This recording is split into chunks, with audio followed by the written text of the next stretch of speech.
What's stopping you from being that girl? Negative self-talk can be gradual and can creep up on us in different aspects of our lives, stopping us from meeting our full potential. Also, it can handicap us. Sometimes it's stopping us from being happy or launching that business that we've always wanted to launch but never had the confidence to, or even finding a partner and being in a relationship. And also, it can distort our perception of ourselves and others. On the screen, you'll see the chapters of this video, and on my channel, you'll find healthy recipes and self-development content like this video right here, and also guided meditation recordings and affirmations.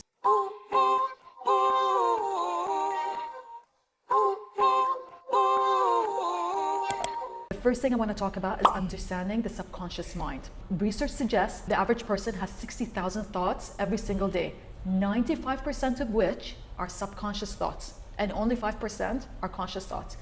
Think about that for a moment. Just pause to think about what that actually means. And where our subconscious thoughts come from? They come from past experiences and fears and all that sort of stuff. So we're basically somewhat subconsciously possibly projecting our reality, our current reality, and our future based on our previous experiences. Because if we've experienced something positive or negative, let's say, we're subconsciously having those thoughts on replay in our head. So how important is it for us to be aware of our subconscious thoughts? Very important, especially if they are negative thoughts. So what do we want to do here is we want to try our best or work on making sure that our subconscious thoughts are positive thoughts and not negative thoughts. Now, you might start your day and you're like, I'm going to have a positive day. I'm amazing. This is great. All that sort of stuff. And maybe throughout the day, you find yourself just not feeling good about yourself, even though you have the intention, but those thoughts are eating up on you. And I think one of the things to recognize is that maybe your conscious mind is saying, let's have a positive day, but because you haven't addressed some of the things that maybe are going on in your life currently, or things that have happened in your past that have hurt you or affected you, or experiences that you experience, if you're not healing from those, if you're not aware that you've carried through some of those thoughts from those experiences or fears, then that is going on. 95% of your thoughts are those subconscious thoughts that are eating at you. So let's say you have launched a business before, you're launching a business now, but you've had failed experiences with launching a business. Now, depending on your personality and experience, if you've really walked away with a lot of learnings and positivity, and you feel equipped, that you've gained knowledge, and you bring that forward for your current new launch, then that is working in your favor and it's helping you.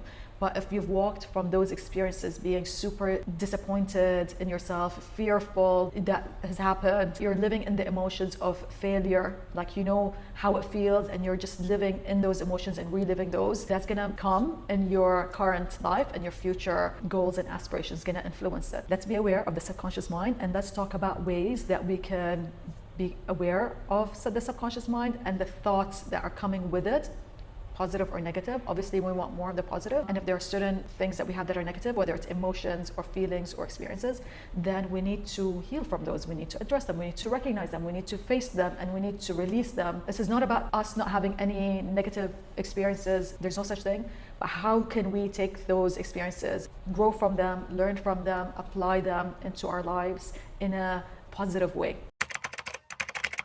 Negative self-thoughts, they stem from previous experiences or false beliefs. So it's so important to challenge these false beliefs. Not everything that we tell ourselves consciously or subconsciously is truth or the reality.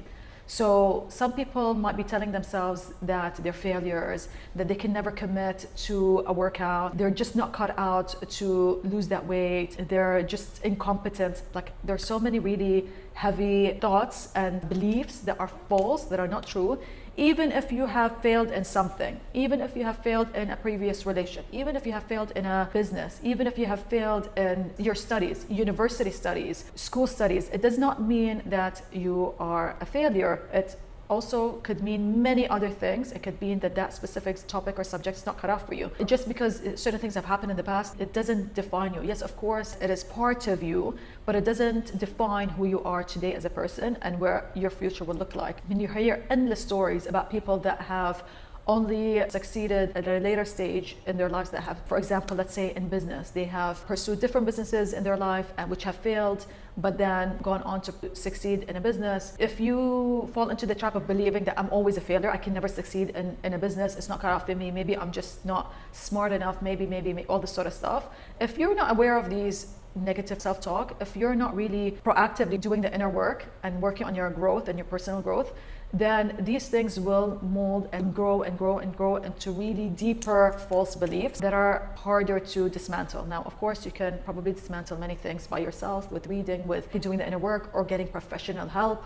There are many things that you can dismantle. But okay, the idea as well is really being aware and doing your best not to adopt new negative false beliefs, and also try to dismantle the old ones, and make sure that moving forward as best as you can, not to take on any of those false beliefs and negative thoughts. Finding ways to journal where you're like, running out things that maybe you felt disappointed in yourself, or certain things that you feel like, didn't go right or whatever, and not making them beliefs. Like, it's something that has happened, but it doesn't define you. It doesn't mean that you are that person. Just because you have not been able to commit to a routine does not mean that you will never be able to commit to a routine, even if you've tried 10 different stuff. And it doesn't mean that you're not able to commit to different things in your life, because sometimes also then it leaches on to other aspects of your life where you're like, oh, I can never commit to anything. Then it becomes this whole like, just grows and grows and becomes this bigger and bigger and bigger false belief and negative talk. So what are some strategies to overcoming negative self-talk? The first one, it all starts with self-awareness. First of all, the fact that the role that your subconscious mind plays, but also just that your patterns of when you're triggered, or maybe when you're feeling, you can feel it with your emotions. You will feel like negative, and you feel low and depressed and down, and these different things. Like, that's an indication that something's probably happening. Like, have you ever experienced having a normal day and you feel like everything's fine, but something happens, you don't know what happened in your day, somebody said something, or you missed an exit when you were driving or something, and all of a sudden you're feeling really like horrible? Probably some negative self-talk, subconscious thoughts have played in, like, of course you missed the exit, because as usual, how many times have you missed the exit and you're just eating at yourself? So the first one is self-awareness, really being aware of when it's happening, what's triggering it, so working on that. And also things like journaling, meditation, gratitude, practicing affirmations of the opposite of what the negative thoughts that you have. Practicing these things really do play such a big role in working on reshaping your subconscious minds. If you tell yourself something, it is true. So whether you tell yourself something positive, it's true. If you tell yourself something negative, it's also true. Really be careful like with what you're telling yourself. So that's why affirmations and repetitions of affirmations, like even if you say certain affirmations that you don't believe yet, like you want to believe it, but you're not there yet, the repetition with time, that's why affirmations are great.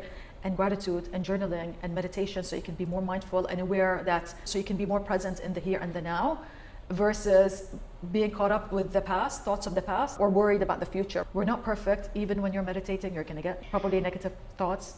The most professional meditation gurus will also experience things during a meditation practice, but the idea is you're improving, and the idea is most of the time that you're meditating, over time, if you practice it, then you're becoming more focused and more mindful, rather than, and the frequency of those negative thoughts will start to reduce. That's the idea. Okay, so I'm not saying like we will never be able to eliminate negative thoughts. That's part of being human, but the idea is being self-awareness and doing proactive practices to try to keep it at bay, control it, manage it, change it, like challenging, like all these negative thoughts, and sitting and there's so many different tools and so many different books and so many different techniques that you can learn to, bring you in that moment, mindfulness, and just to help snap out of it. And again, it's all about consistency and commitment, remembering that this is a journey. It's like exercise. You can't go work out one day at the gym, or one day or 1 week or 1 year, and then stop and then expect the benefits from it to be lifelong. And I just want to say that honestly, I've had to work through a lot of the negative self-talk. I wish I knew earlier in my life, I wish I knew that I had self-awareness, that that's what I was doing. And I wish I knew I was able to work on that feeling and that talk and those false beliefs, and really also healing from certain experiences of disappointment, of things that happen at work or your personal life, or things not going your way or not working out. And I wish I had more awareness when I was younger to be able to work on those things as I'm going along in life. Just as I am now, these things are happening, certain things happen in my life, certain experiences, let's say it's a negative experience, really trying to disconnect myself from associating myself completely as with false beliefs. Yes, certain things happen, understanding it, healing from it, learning from it, growing from it, and moving forward, versus just kind of not really addressing them. And certain emotions of false beliefs and negative talks are just growing and growing. And what we have, this beautiful ability as human beings, is this thing called confirmation bias. So if I am feeling like a failure in a certain aspect of my life because something happened and I did fail in it, I will then go on, and anything small that will support that belief will give me more proof and confirmation that I am a failure in this. Another thing I want to say is we have this beautiful tendency to hold on to negative beliefs. Somebody, actually one of my previous coaches, shout out to Joyce, said this to me once, and I did some coaching sessions with her. There were business development coaching sessions, but they also, it works on the personal development aspect. I remember once she said to me, I was telling her a story about how me and somebody else who's in the same field were joking about the industries, and of course this and of course just our luck, you know, this would happen and that wouldn't work out, or this da. And she said to me, she said, your face lit up when you're telling me the story, which is a negative thing about like how, you know, of course, just my luck, you know, or, you know, of course this wouldn't happen, or of course, you know, this is difficult or that. She said, your face lit up when you're saying that negative story, and you're saying it with excitement almost. And that's not good, because you find comfort in being the victim, and you're finding comfort and an excuse to give yourself for not achieving XYZ. Basically, I got scolded. But I was like, really, at the time I was so annoyed, probably with her, I don't know, but I was really annoyed with that information. I'm like, what do you mean? Like, of course not. Like, I am literally working on the complete opposite and trying to succeed in a certain aspect of my life. And you're sitting here telling me that I am finding happiness and joy and comfort in things not going my way. She's like, yeah, because you're sitting and you're joking about it, and you're finding comfort and companionship with others who are facing the same challenge, versus making more conscious efforts and choices to surround yourself with people or share stories of success versus stories of challenges and struggle. Not to say that we shouldn't have these conversations and learn and grow from them, but it's about finding comfort, familiarity in that space. And that kind of triggered a light bulb moment. And I absolutely love this quote, which says, no one can make you feel inferior without your consent.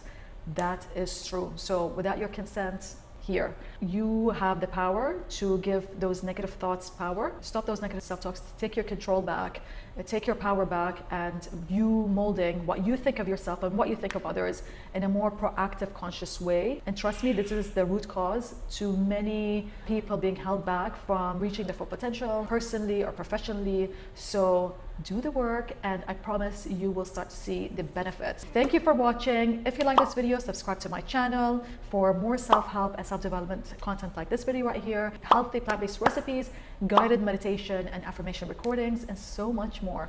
Thank you for watching, and see you in the next video. Bye.